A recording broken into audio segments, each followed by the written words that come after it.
I'm just excited. Yeah, like he's here, he's in the semis, he's looking really strong right now, and you can definitely make an argument that a player like Solar is stronger than a player like Armani. So You can make we that could, argument. Will you make that yeah, argument though? it's difficult because you would also say the same thing about Stats and Astrea, right? Exactly. Yeah, yeah. But I would also say that Armani has just been progressively getting better ever since being picked up by Afrika Freaks. He started out the year as one of the, one of the better lower tier Koreans, right? And as he continued to, as the year progressed, he slowly made his way. He became a mid tier Korean. Then he became one of the better mid tier Koreans, and I wouldn't quite put him in that top tier yet, but he has taken out those other players that you normally think of as being in the top tier. Yeah, and that's really the story of 2020. That's why it's so exciting, is that a lot of these lower tier or mid tier Koreans, or not even just Koreans, but players in general, they have been improving and they've been showing better and better games and being able to compete. Like, they're being more competitive against the top tier players. Players like Armani, Ragnarok, Cure as well. He's a really good example of a player who was kind of mid tier, and now he's looking to like finally be among the best, among players like Innovation, TY, Maru, right? Like, there's a lot of this, and we're seeing it here today with Astrea coming out. Like, it's exciting. This must be how 2013 felt like, when a lot of Oh, when Kesper came in. Yeah. Yeah, it's exciting times. It's good to be a StarCraft fan. It's a bit of a shame because if you're not watching these online events, you are a little bit unaware of this rising talent. But here we are. We're seeing this before our eyes. Armani and Astrea in the semis. Who's gonna take it home? Who's gonna face Trap? Well, we have a PvP finals or a ZVP finals. And speaking of which, here we are now on Everdream LE, ideally Edle, which I'm not gonna tell you what that stands for. Here, I got a question for you, Light. Are you free? Down in Africa? We're in! The rains in the top right-hand corner of the map are being blessed in the top right-hand corner of the map. It is going to be our Blues all the way from the land of Korea. He is playing for Team Afrika Freaks, the most stylish player in all of StarCraft. Give it up for Armani.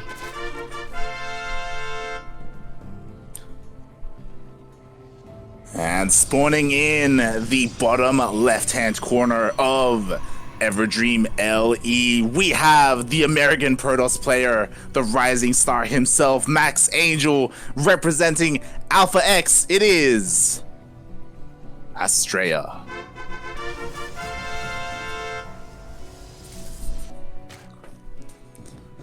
Ooh, hatchery block.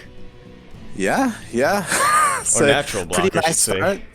Yeah, pretty nice start for Astrea, forcing Armani to take that third base. Will it come into play? Will we see Glaive Adepts? It is possible. And Yaku, again, like talking about like these up-and-coming players, I'm excited. I honestly don't know which one of these players is favored right now. Like, they both took out the favored players. Like, Stats and Solar got taken out in the quarterfinals by both of these guys. That's crazy. It is very much crazy.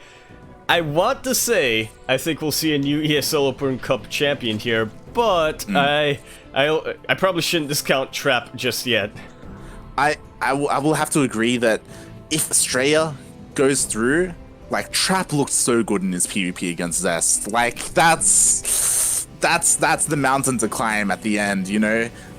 So I don't know how well Astrea will be in a PvP. At the same time, though, and especially since Armani 2-0'd Stats, right? So maybe he'll have a better chance in the finals. It's hard to say, especially since I don't think Astrea has had a PvP today in this bracket. It's something we will double check later on, but for now, we're just going to point out that there's a Stargate being made right now. That there is, and it does look like Armani will scout it with this Overlord, so he is aware of what is coming his way. I do appreciate it though. We have seen a lot of Twilight Council openers in recent times, so it's a little bit of a breath of fresh air to see these Stargate openers in PvZ.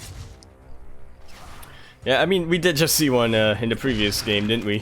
Keep them coming. Thanks, Max. I need it in me, okay? We've had a lot of glaive adepts, right? Enough. We get it. Dear Adept Printer, it goes burr, I know. I know about the printer. Stop. You know about the printf. Oh, forget about the printer, give me some of the printf. I am advocating for cannon rushes here.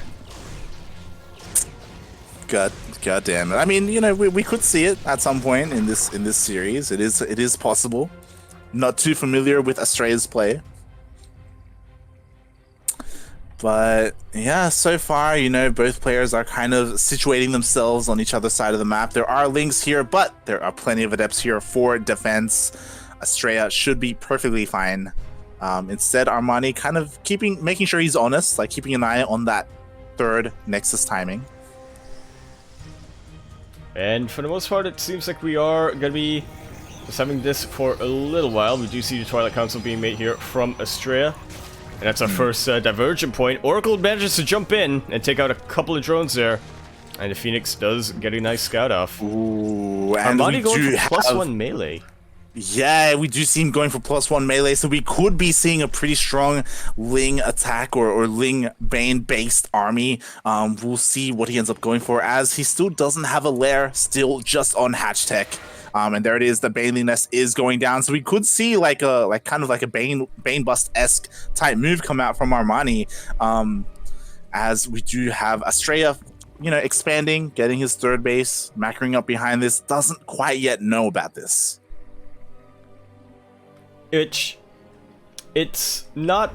I feel like we are at the point in the game where Astrea, you know, if his reactions are fast enough, he'll be totally fine. But it does help if you know what's coming out for you. Yeah, and I do like this. The Oracles are going to be heading into the main base. Hopefully they do spot the lair timing. They will spot the Evo as well. Ooh, a Virtuorn actually going down, which is quite interesting, to say the least. Bane, potentially. Yeah, and it does look like the Oracles will spot everything. He sees, he knows. And now, what's it going to be? Armani is trying to posture around, trying to take out the third base, but does see the Adepts. Who's right on the way. And Armani right now, he's just trying to get map control. He's buying himself time before he really builds up his army. I wonder if that adept count at the third base is a little bit of a tell, because typically you see minimal units and instead like a SimCity with pylon and a shield battery, but instead there it is, he sees everything. The adepts are moving out across the map. There are roaches on the way, no banelings quite yet, and Astrea, he's looking to deal some critical damage here. And just by the shape of his army, it looks like critical damage is what he's gonna get. There are no banelings yet, there are no roaches at all. A lot of links are being made, but it might be a little bit too late here. The Shade does commit, and I feel like this is just way too many adepts. Astrea, yeah, we'll see or Armani rather, is gonna have to have the best, positioning of his life. Yeah, and again, he isn't completely committed to this. He does get more and more worker kills. All the links do get shaved off. Meanwhile, the Warp Prism does warp in a couple more adepts at the third base location as well. And yeah, so far, Armani, he's struggling to keep everything going. 16 workers go down. Here we get a 20. We do get a 20, a 21. This could just be it here for Armani. Oh my god, this is an insane amount of damage. He was defending so well to begin with, but slowly things got a little bit out of hand as more adepts were warped in, and this isn't like a 100% commitment. Behind this, charge is almost complete for Astrea. He is transitioning into Charge Lot and Immortal, and that will do so well against the Roach-based army. Yeah, we have seen just how well Chargers can be versus a Roach-based army in the past. And now Armani, he's trying to go for the counterattack, trying to do any kind of damage he can, which is what he needs to do. I'm not convinced he'll get it right now. Yeah, like the defensive structures are there. The oracles are here as well to chip away at the roaches. Armani is forced back as he knows he can't really do much there. Instead, he's trying to catch back up in the economy, which is, I mean, props to Armani, but it's he's so far behind because of all that damage he took. He is. Well, this is also why we do see him trying to go for the rich Vespine gas. I imagine he would go for a another expansion fairly quickly. Yeah. It's one of those phases of the game, right, where you have to realize there's nothing I can do right now. The only hope I have is to hope that my opponent doesn't kill me while I macro up, and it is actually something that does happen. Yeah, what I'm worried about is right now Armani, he is focusing on his economy, which I don't blame him, but he hasn't teched up. He is still Roach, Ravager, Ling, and meanwhile Astrea, because of so much damage he dealt, he had the freedom to tech up. He has Immortals, he has Charge Lots, he's working on Storm and High Templar, he's getting his 4th base as well. He's just getting ready for this strong push, and Armani, he needs to do something before that happens. Indeed he does, whether that be trying to keep Astrea back with run by, or just building up a defense and setting it up perfectly. Literally anything. Yeah. Armani needs to do anything that could give him a chance here. Yeah, like a run by or drops, like Vivid, if you will. Or throwing down a bunch of static defense, setting up defensively. Instead, behind this, we do have an infestation pit on the way for Armani. I'm not too sure what that's about. Maybe it's for infestors defensive and swarm hosts. Wait, he's getting a Spire as well? Raider Spire? That could be how Armani chooses to go for, but that's gonna take quite a lot of time before he's ready to get there. Although, that being said, we've been talking about Armani needing to do something, but he's actually already caught up in the worker account. He is currently caught up in the worker count, and this is what he needs to do. He is morphing in a Dropper Lord and as well as a bunch of Banelings, so he is looking to maybe try and do some drops. This is what he needs to do. As right now, his army, just tech-wise, I don't think is quite there, but he is applying pressure to the 4th base. And he is. This is most of his army, so he cannot just willy-nilly throw this away. And he can't open the Banelings! Oh, look at all those chargelets that get evaporated. The Banelings are coming in for the flank. If they can get on top of these High Templar, but the force fields are just about perfect from Astrea. And the storms do manage to clean it out. In the end, though, I think this might be a big enough show of force here by Armani that Astrea is going to be kept back even further. Now, Astrea, it's a little bit surprising that he's been quite passive for the past, I would say, 4 minutes. But yeah. I do suppose that he was focused, instead of focusing on trying to end the game, he was rather just trying to get his tech up, trying to be in a solid position going into the late game. That he was, and there was that Dropper Lord did try to go into the 3rd base of Astrea earlier, and it was picked off by that static defense and the Archons as well. It didn't really do any damage at all, so nice defense there by Astrea. And at the same time, it looks like he does scout the Greater Spire being morphed. He is aware of what is coming. What will his answer be though? He's getting Blink, which is a nice stopgap, but I feel like Stargate and eventual Sky Toss is what you need against Broodlords. It definitely is one of the ways to do it. Well, I would say that Storm and Archons is something that you can get away with when you're facing Broodlords. But you need a lot of them. Yeah, and that's just the start. It is just the start. I just have to be a little bit careful. There is a really, really awkward choke point here in the middle of the map that Astrea is trying to navigate through. Does look like a run-by is happening. A bailing run-by at the 3rd. Oh god, split! Is it decent? Oh, it's god. It's pretty good, to say the least. 11 probes already going down. Yeah. And again, Armani just needs to defend at this point. Well, keep doing that. Keep getting those run-bys, but focus mostly on his defense. Well, I feel like what he's doing is he's just keeping Astrea busy, and again, he hasn't really been able to push out across the map. He's here on the edge of creep, like posturing, but he hasn't really been able to push in and deal any economic damage whatsoever. So Astrea, Armani, he's done a really good job at keeping our Astrea busy, but at the same time, here we go. Finally, Astrea is pushing out. And trying to go for a bit of a multi-prong here, but the creep is really well connected. Armani already has a supply there. And now that that's been dealt with, there's only one prong for Armani to deal with here from Astrea. We do see a little bit of side defense here. They are, you know, throwing in their 2 cents. Yeah, but there's only a little bit of Roach Ravager left. He can't engage with this, and the base does go down. Honestly, I feel like Astrea could probably continue to pressure, but he's a little bit unaware of what the state of Armani's army is. There are no banelings, just Ling, Roach Ravager. And I think Astrea, he needs to notice this, and he needs to be able to pounce on top of that as quickly as he can. I do like what Armani is doing. He's trying to bait out as many storms as he can before he's able to pounce out. The Broodlords are arrived. The Broodlords have arrived. And Archons are not a good anti-Brootlord unit. Well, they can be good, but they need to synergize with other units. There was a window very there. short range that Brootlords can take advantage of. There was an opportunity there for Astrea to deal even more damage, maybe even kill another hatchery, but he was a little bit indecisive. He was a little bit too passive, and now the Broodlords are out.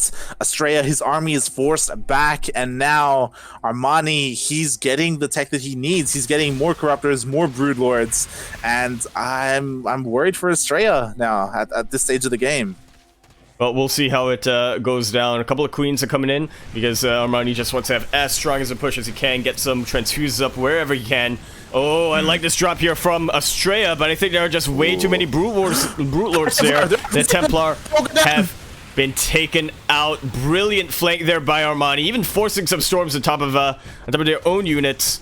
And Astrea is a sitting duck right now. His best option right now is to try to hope that Armani goes out of position, and then even on top of that, find some kind of way to take advantage of that. It's that was a really tough ask. That was such a hefty loss. Astrea, he lost all of his High Templars there as they were out of position, and now he can't really contend against these Broodlords. Like they're just gonna push forward. More High Templar are gonna go down as well. Oh, but they are a little bit exposed. So Astrea does have an opportunity here. Yeah, meanwhile, we do see him going for a lot of harass right now. Did throw down that Immortal drop, but that's just about going to be cleaned out. Does buy Astrea quite a lot of time and a lot of minerals as well. That is 25 workers that have been gone down for our Blue Zerg player.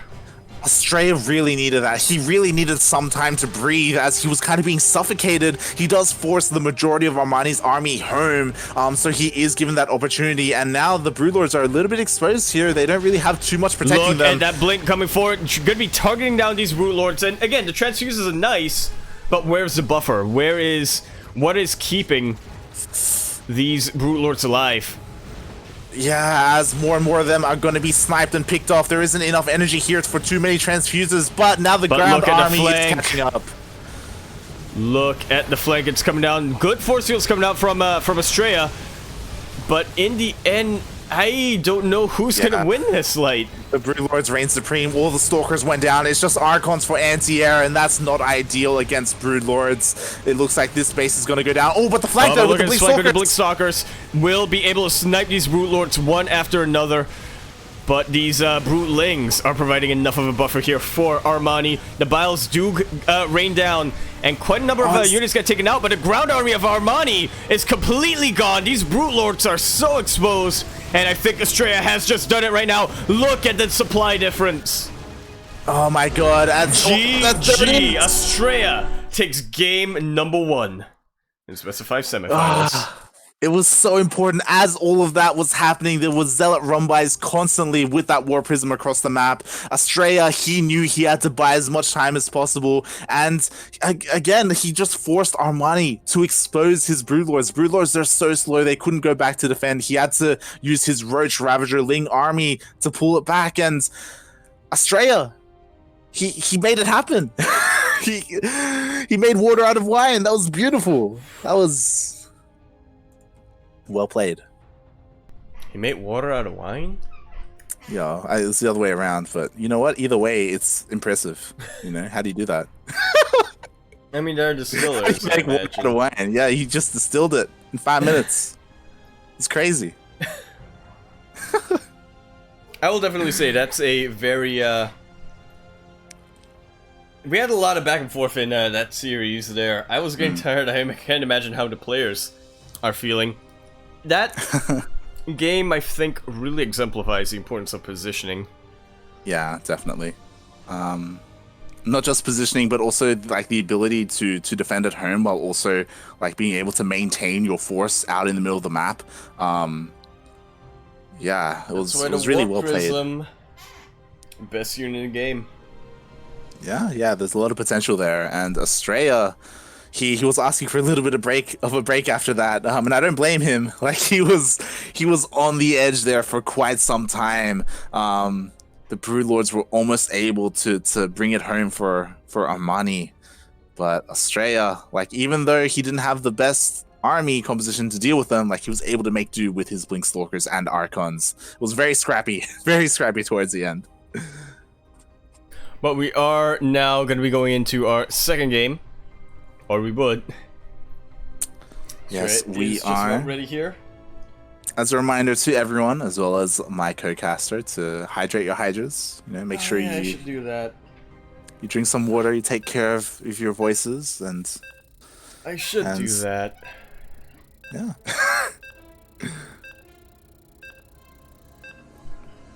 So we are getting ready for game number 2. This is best of 5. Semifinals. Yeah. I tell you, lad, after the 15-minute upper semis, this is a bit of a breath of fresh air. yeah, that was short and one-sided. So this is anything but that. But speaking of anything but, we are now on to Zen LE, where you should try to remain calm if there aren't any. Well, aye. Like, do the intro for me. And spawning in the bottom left-hand corner of Zen LE as Yaku gets attacked by small children. To give him your energy, we have spawning in the bottom left-hand corner the blue Zerg player from South Korea representing Afrika Freaks. It is Armani.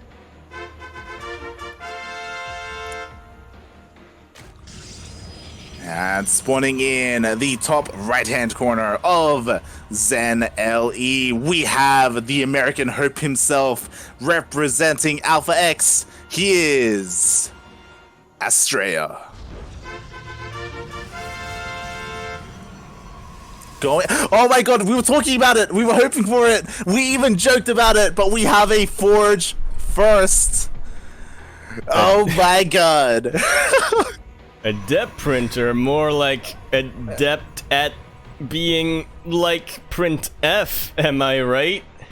Am I right? We have a Forge first. We got a Cannon Rush on the way.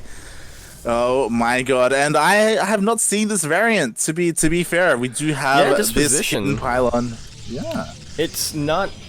I do have to wonder about the actual effectiveness of this. What is the cannon gonna be targeting? It's gonna protect the pylon on the high ground. It's gonna protect the pylon on the high ground. Oh, this is so smart. Look at that. Look at that. What a big brain. What a goddamn magnificent brain. We do have this first cannon will be protecting the upper pylon, and we do have a proxy robo as well. Starduck, where you at? Yeah. Hashtag Starduck, where are you at? It would be nice to get an observer out, or maybe even a warp prism. Definitely will depend a little bit on what Astrea gets back at home. So far, it seems like he is banking a lot on this cannon rush. We'll see it does, how he transitions out of it. It does seem like I imagine the first unit will probably be an immortal, immortal with like supporting shield batteries and cannons. As a response, we do have Armani so far just making queens, just lings, no spines just yet. Which yeah, is a little bit bold. I feel like it's a little bit greedy here. He is very confident in his ability to defend. He does send the Lings around, just trying to see exactly what he's up against. And I guess he had, you could say earlier, he might have calculated what he needed, but now I feel like there isn't much of an excuse. Yeah, like right now the position here for Astrea is looking really good right now. I will say that obviously the Immortal, it will take some time to get up there to the high ground. I imagine he's probably going to want to wait for his Warp Prism before he tries to go up there, because he can be caught out. No, he's going straight with the Immortal. This could be Armani's opportunity to catch the Immortal. Oh, but he's going back into cannon range. He is going back into cannon and shield battery range. This Immortal has not lost a single lick of health. And now he's got a bit more of a mobile defense here as Astrea continues to creep forward, leapfrogging his buildings. Will manage to get the cancel on one of these shield batteries, but this high energy queen, so low. And again, Armani, where are his spines? Yeah, he was so greedy. He droned up so much in the response to this, and I mean, we'll see if he can prove us wrong, as he is making a huge wave of Lings right now. We'll see if it'll be enough to break this position. So far, he has kept all of his queens alive, which is so important. Oh, I say that, but will he take one of them out? He will take one of them out. Astrea will. And he does have a massive amount of Lings, like you said, Light, but I still worry. This is not exactly an area that you can really surround with. Oh, it looks like he's going for the Robo, which, wow, that's actually pretty smart. There isn't too much here to protect it, so he may be able to get that, but the Immortals, they are in a pretty nice position, and it looks like... Do you see what Astrea is doing? He's using the shield battery on top of the Robo Bay. This is actually pretty good for Armani. Yeah, trying to depower it. He knows that the shield batteries just don't quite have a lot of energy. He forced a waste on that shield battery energy, but now there are two Immortals instead of one, plus a very healthy Warp Prism. That was a big commitment. He lost a lot of Lings trying to kill that Robo, and nothing came out of it. Way too much. Yeah, that was a big loss there, and now there's a Nidus as a backup plan for Armani, but he already lost so many Lings that this could just have gotten out of hand. It very much could be. Look at the Sim City here for Astrea, really utilizing it, as well as the Sentry and Probes. There's a cannon here that can help defend, and you know, you gotta start thinking for Armani. If he is able to get the base trade out, this is gonna look really good for him. He does have quite a number of buildings. He does have a start base. Astrea's Immortals are pretty badly bruised. Yeah, I'm trying to think, how is this going to work out? Astrea he does lose his Nexus, and it looks like he's going to lose a bunch of workers as well. The Lings are going to clean everything up in the main base of Astrea. Meanwhile, he does keep these two Immortals alive, but Astrea just can't deal enough damage on the other side of the map. Not quite yet. This Nidus is about to pop up, and a lot of Lings are coming in to surround these Immortals. Astrea has not rebuilt his base, and is being revealed. He needs to keep every single one of these cannons alive. There are a lot of shield batteries, and I think Astrea might have overcommitted a little bit. It's hard to say, because even though he lost his main and he lost all his workers, like, to lose, all of his buildings need to die, including this defensive position with all these cannons and all of these shield batteries. And I don't think that Armani can do that. Like, there's just so much here. So even though he loses his main base, Astrea might not even care. Well, here's the win condition though. If Armani can just get one or two of these Immortals, he's going to look so insanely far ahead. If he takes out the units here of Astrea, he can basically just bide his time until he wins. He has got two bases right now, which can mine and he can build workers from. This is definitely more of Astrea's game to lose, or Armani's game to lose, rather than Astrea's game to win. We'll see. I mean, Astrea, he's trading so efficiently, he has to just make sure he keeps these Immortals alive. Your shield batteries will eventually run out of energy. Astrea cannot try anything too ballsy right here. Yeah, but what's important is that these queens are focused on the defense. They're not transfusing. Isn't that much larva. And there's only one queen left at the moment for Armani. Two queens, so one of them is on the other base. Will go into Nidus and will evacuate. Yeah, he knows he can't win the fight. He's just evacuating. He knows he can't do it, so he is just leaving the main to Astrea. Astrea will be able to clean this up, but Armani will be able to reestablish himself. And these Ducklings are buying so much time here for Armani. The Spire is on the way, and once that comes out, what is Astrea going to do to keep his Warp Prism alive? Nothing. Nothing. Nothing. Oh my god, that's such a big brain play. Like, these mutalisks that are going to be coming out are so important right now. They're going to be able to kill everything, and it looks like that's going to be the maybe not the cannons. One immortal has gone down, and I love this base here for Armani. It is so far away from the defensive setup here for Astrea. Astrea, I don't think he has a chance anymore. He has to get really lucky, or Armani has to get really unlucky and throw away all of his mutalisks. GG is called at the first sight of those mutmuts. And Armani is going to be tying out the series sideways 1-1. Oh, that was amazing. I love how Armani, he was envisioning how this game was going to go out. He even threw down the Spire at the third base location, not in the main. If it was in the main, it could have gotten sniped. So really nicely done there, able to hide it, tuck it away safely, as that was his plan all along. He was just buying as much time for that Spire to finish up and for the Mutalist to end the game. Wow. Wowee. Wow. So decisive from Armani. We were definitely questioning, why aren't you getting spines? Why aren't you getting something or another? And did still look shaky there. Did still look like Armani could lose. But he already thought of his contingency plan way ahead of time. Yeah, he definitely knew the steps that he needed to take, and even though it looked really dicey, in the end he did make it work. Astrea, his positioning was so good, the build itself, the opener itself was looking so good, but yeah, he just didn't have the DPS, he didn't have the defense at home either, like forcing him all in, losing everything in the main base. Maybe would have been a little bit different if he had some cannons defensively. He had one at his ramp, but nothing in the mineral line. Which, you know, nobody expects the Nidus from behind. Yeah. Gonna be spawning into our next map here. That we are.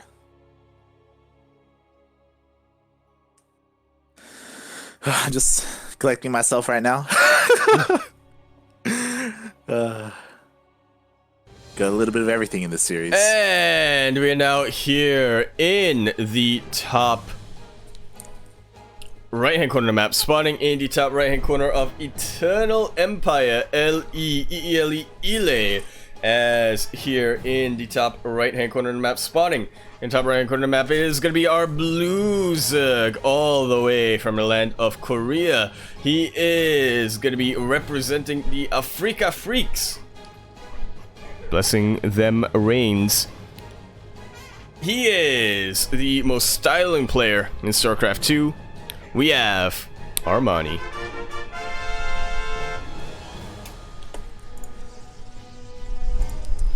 And spawning in the bottom left-hand corner of Eternal Empire LE, we have the American Protoss player, the American Hope himself. He's currently tied up 1-1. Can he bring it all the way? He is representing Alpha X. It is Astrea.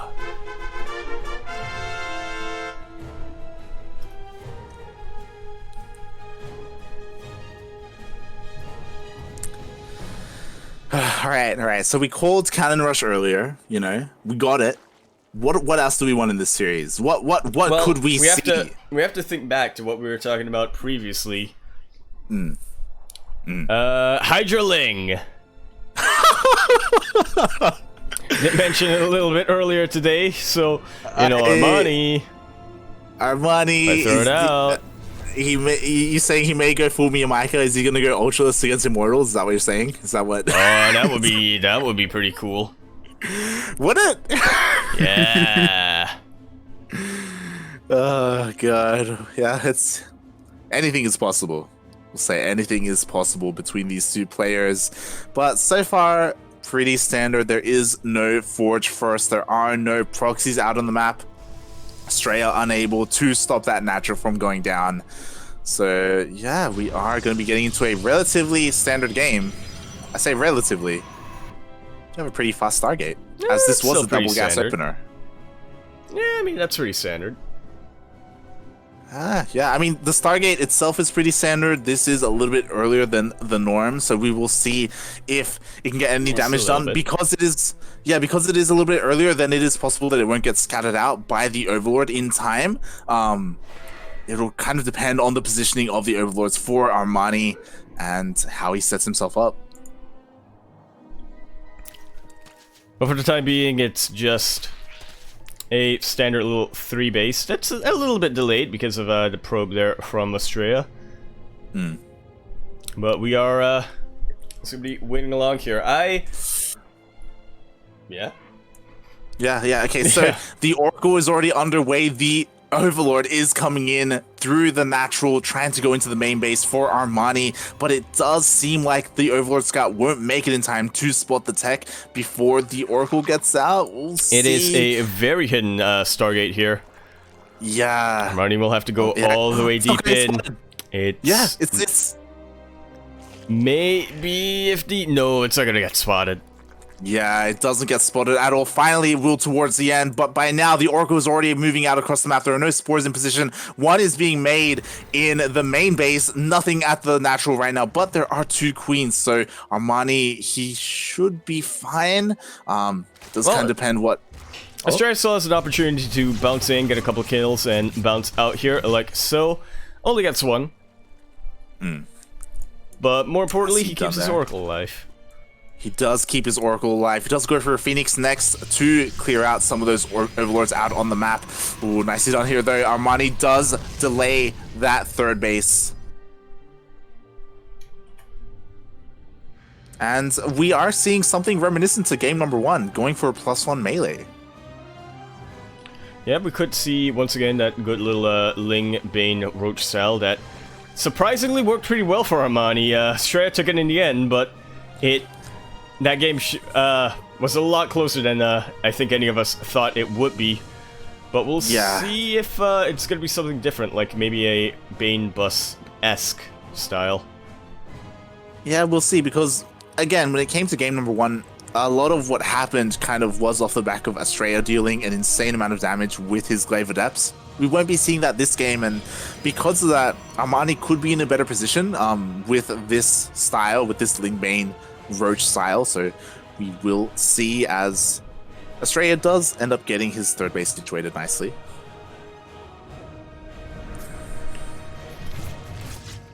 And will just about continue to do so. Yeah. Astrea does dive in, gets 3 worker kills quite nicely with a recall as well, just to make sure he's at home safely for defense. I will quickly check, but I believe Astrea, he did see the lair timing as well, so he does know that that is on the way.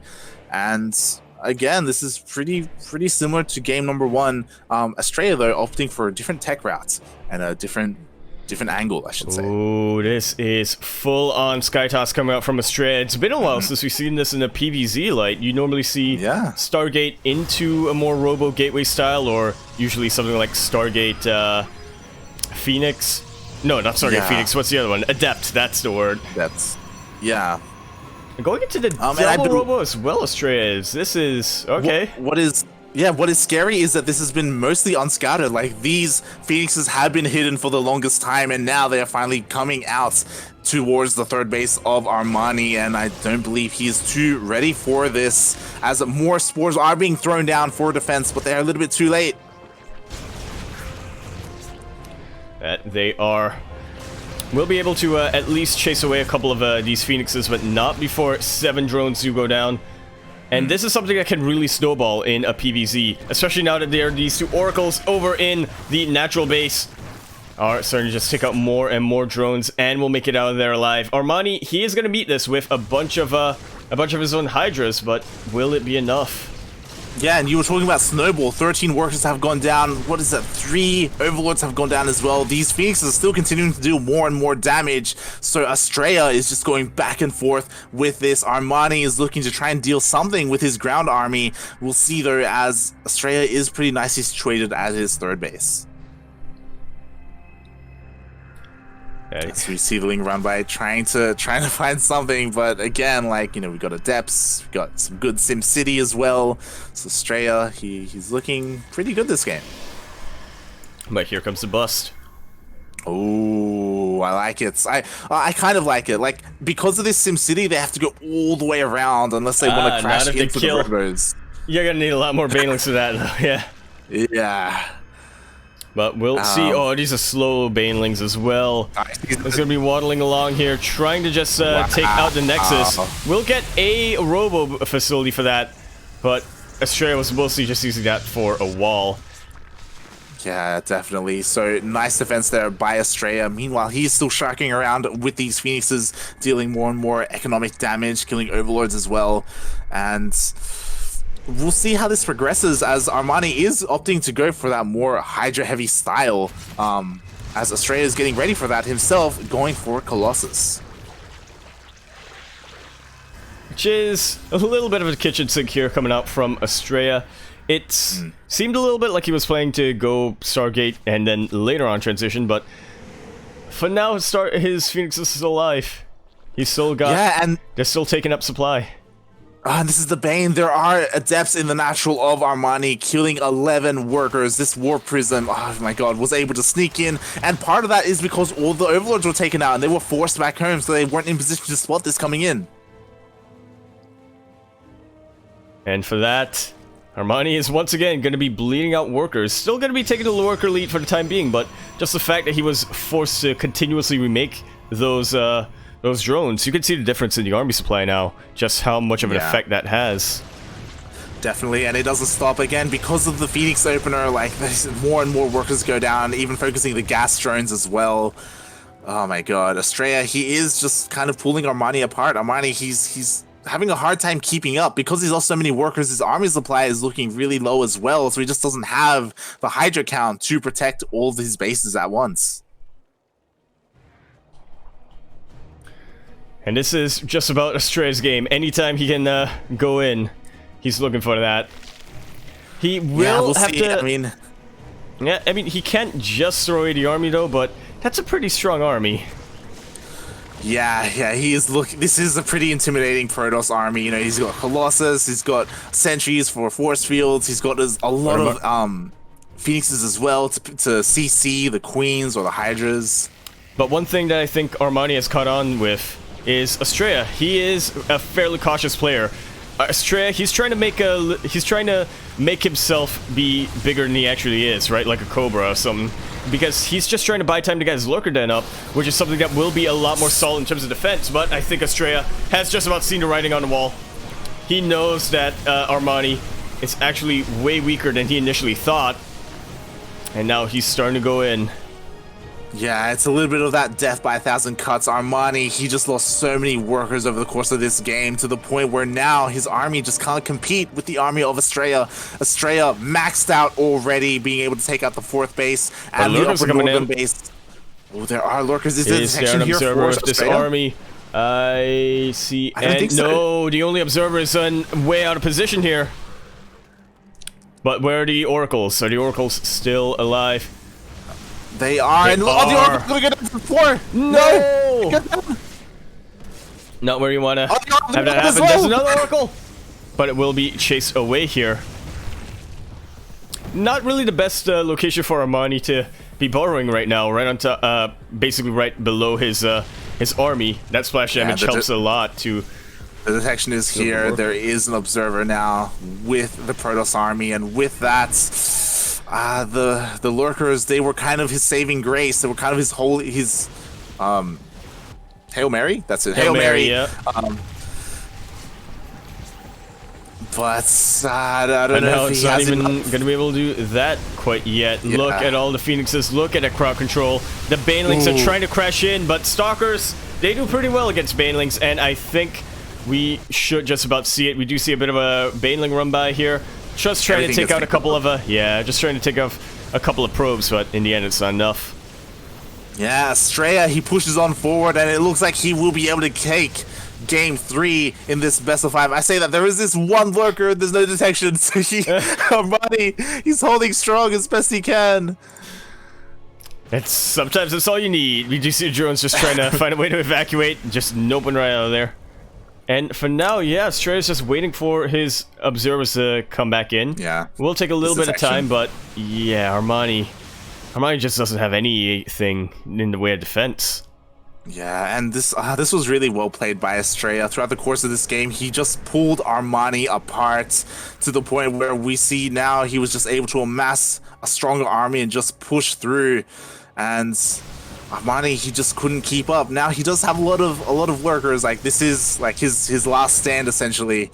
As behind this though, Astrea, he is getting a fleet beacon. He is transitioning into that Skytoss army.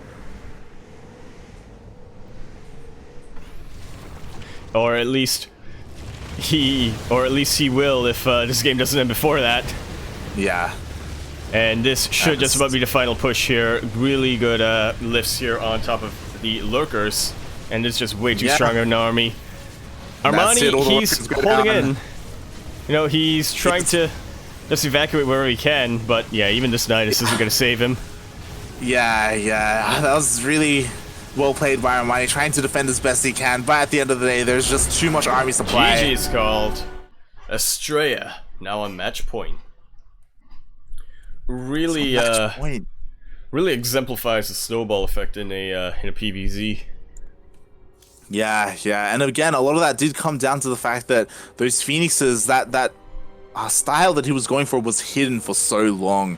Because of his Stargate opener, he was able to deny all that scouting. He was able to clear up all the overlords out on the map, and he was hiding his Phoenixes in his main base for the longest time until he had the count that he needed to finally push out. And once he did, that was kind of the beginning of the end for Armani. He just continued to lose workers over and over again, continued to lose overlords as well. That was really well played. It really was by both our players to once again bring attention to Armani's defense there.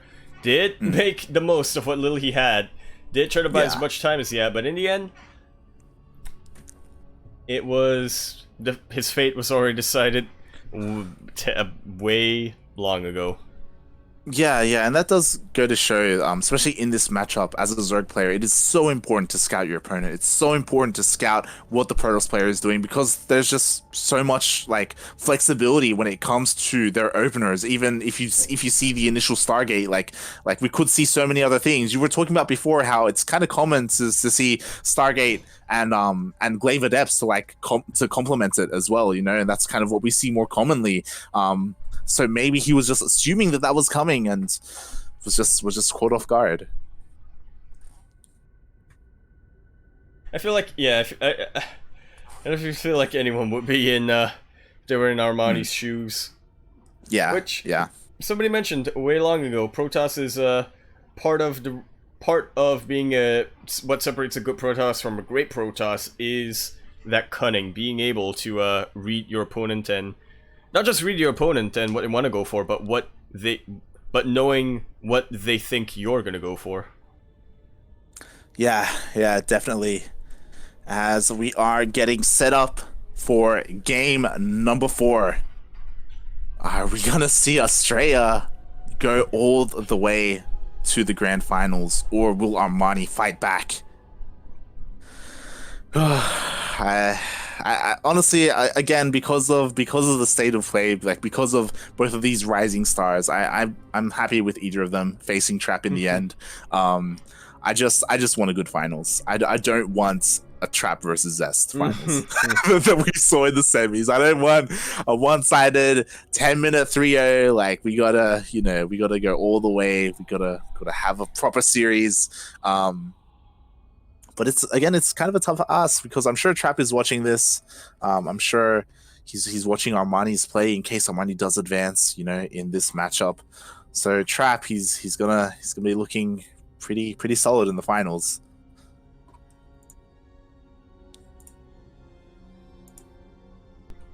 Do you think he might have forgot about it? I think Armani doesn't know that he's the lobby host. No, he was waiting for Astrea to get back. Okay. No, I meant, do you think Try might have forgotten he's in the finals? Do you think he just left? Yeah. Just went to bed. We're like, hey, Gemini, how you doing? Old mate Dylan. Old mate Dylan. But we are now gonna be moving on to Nightshade, otherwise known as Belladonna LE. We're in the top left-hand corner map, spawning in the top left-hand corner of the map.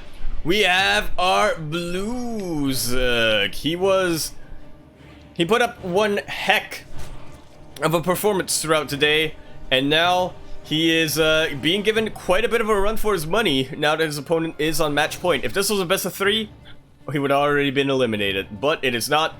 So he has another chance here to fight back and for us to really see what he's capable of. He is the most stylish player in SC2. He is the one who blesses the reins, as he is representing a freak of freaks all the way from Korea. We have Armani.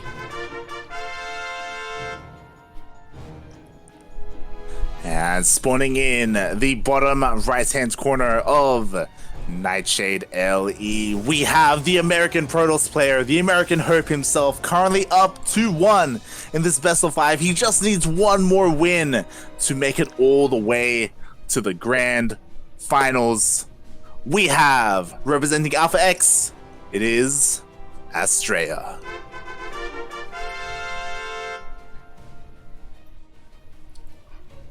Mate. He's a new Neeb. He's taking out Koreans. Basically the new Neeb. My god. My dude. As we do get a pause. Yeah, we were getting a little bit of lag there. I did see that as well. The game was stuttering a little bit. Hopefully everything's okay. As we do have quite a number of observers here. Not too sure who it may be. Hopefully it's on me. it could be. The lagger could be any one of us. It could be you. It could be me.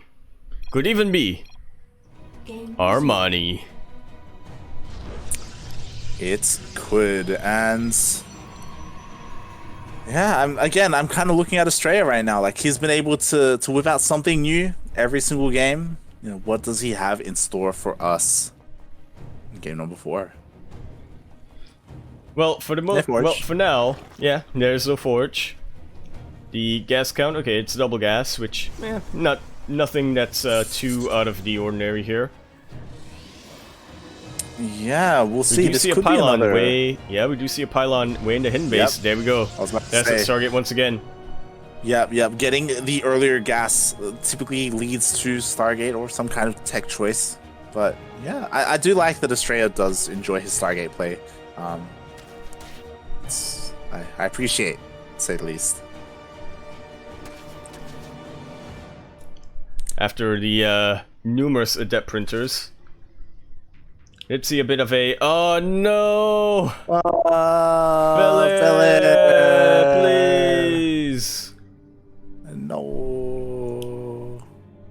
Shout out to Belair. He is one of the German community casters. He casts quite a bit, to be honest. Quite a lot of online events. A bit unfortunate that his internet wasn't holding up today. Hopefully he gets it sorted out for the finals. Yeah. give your hearts out for Belair. He's a good guy. Nodding along. Or he might not even jump back in for the finals. We might see Armani tie this up, and we might get an ace match here, Light. That's true. I'm being a little bit too ahead of myself there, as we do have, again, like pretty safe opener, pretty safe standard play coming up from Armani. Meanwhile, Astrea, ooh, he's going for double oracles. Sometimes we do see Oracle into Phoenix, but instead we do have 2 oracles coming out. I wonder if it's a mistake because that oracle it's rallied to the overlord. One for attack, one for defense. It's not as common as going Oracle Phoenix, but you know, sometimes when you're really worried, like so, here are a lot of Lings. Sometimes when the Protoss player is really worried about a counterattack coming up, that is what they do. That was split second. That gateway was thrown down as the secondary wall just as soon as the Adept died. That was actually really nicely timed. Indeed, it was. Oh, and now we're just giving a little bit. This before. He's going for a third oracle. Somebody get Quirky on the line. Someone at Milk, because we actually casted this the other day during Battle of the Americas. We were talking about how we rarely see triple Oracle openers come out from Protoss players, and Angel is doing it. Oh, he finds a way in there. Doesn't take the opportunity.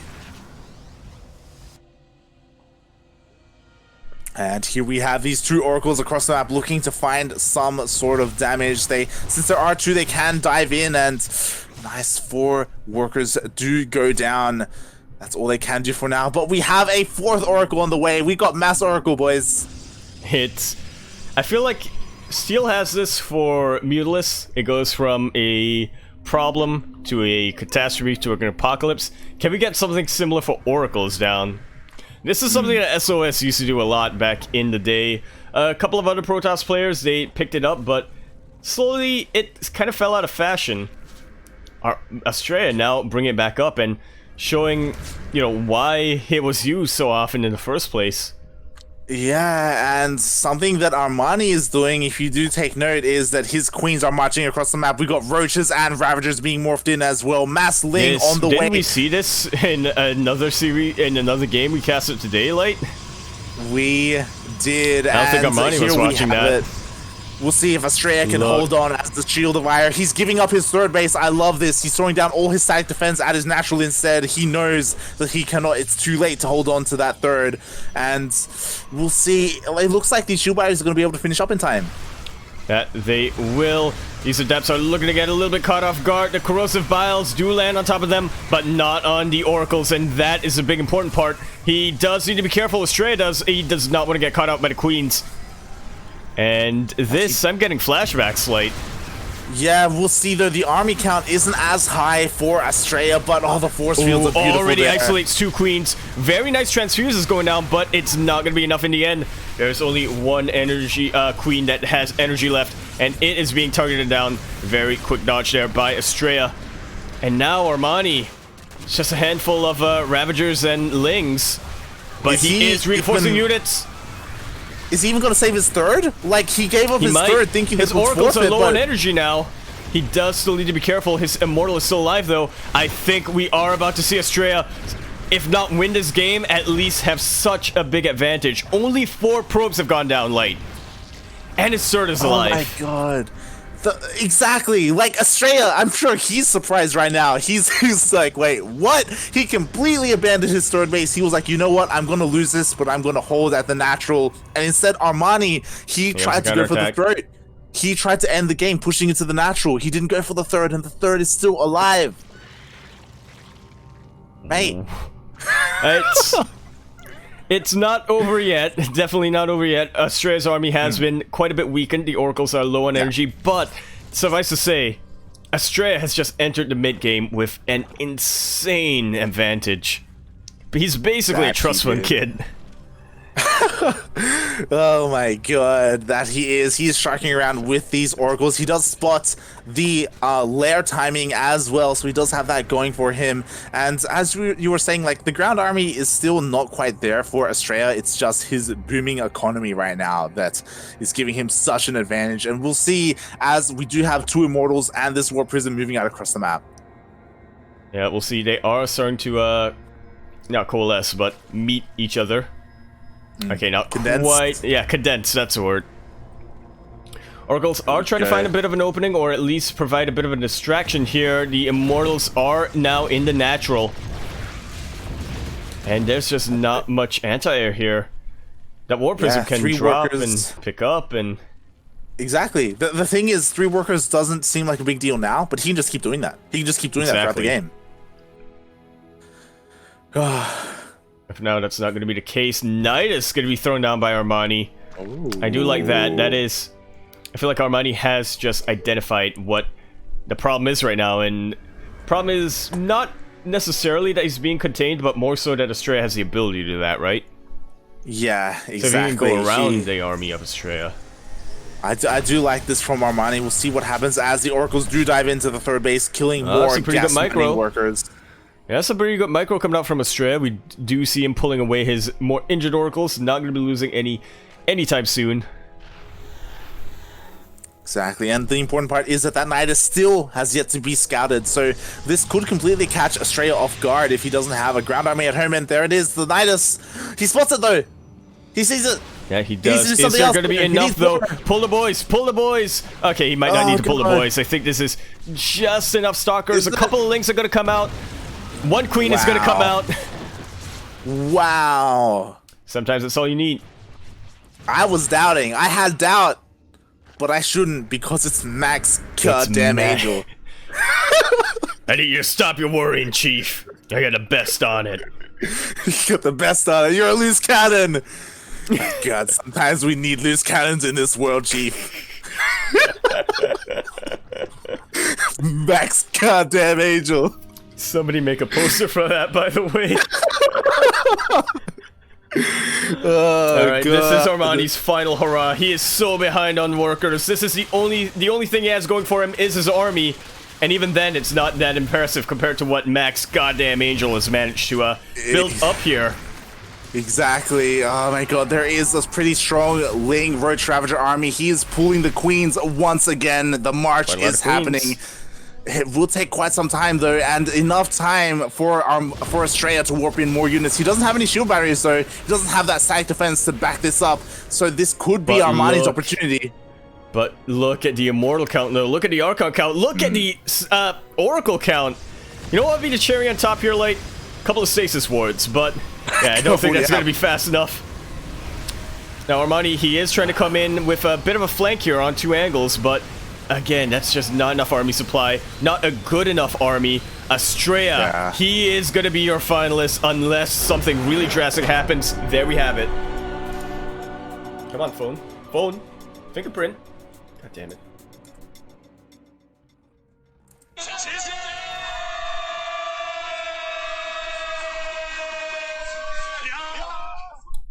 And Astrea, he's grappled with the best. He is the foreign hope.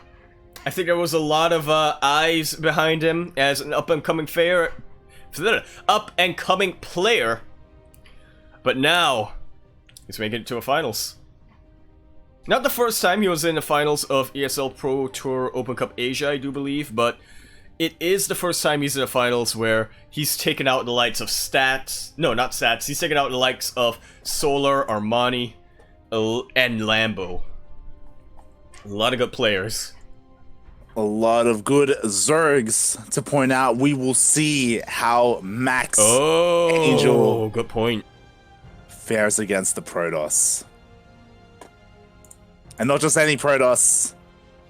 It's GGE Mini Zone Trap. Yeah, currently the second best Protoss player in Korea. Or from Korea, because, you know, Astrea is in Korea now. Yeah. Trap, of course, second to, or maybe even third to, I guess, to Parting, of course. I would say currently second to Parting. Currently. But yeah, we'll see how if that changes. Yeah, solely based off GSL standings. Of course, that is just GSL. It isn't quite the rankings of the players of the world. But yeah, Trap, he's definitely a formidable opponent. He is one of the best. He 3-0'd Zest, for God's sake. Like, don't just 3-0 Zest. Yeah, you don't just 3-0 Zest. You don't just, especially not in the PvP. Zest has had the monopoly, as he was very easily best PvP player for the past 2-3 years. Okay, 2 years. Okay, there were a couple of like months where sometimes it was Stats or Classic or Trap who were better in PvP, but consistently it's been Zest, and yeah, Trap really showing his can't say that. Yeah. I love how the Making chat is zest. catching. I can't say that. Yeah. Don't say it. Don't say it. But I do love that chat is catching up. Max goddamn Angel takes that series. He's gone. He's gone to the finals, and the lobby is ready. We're going to be heading in.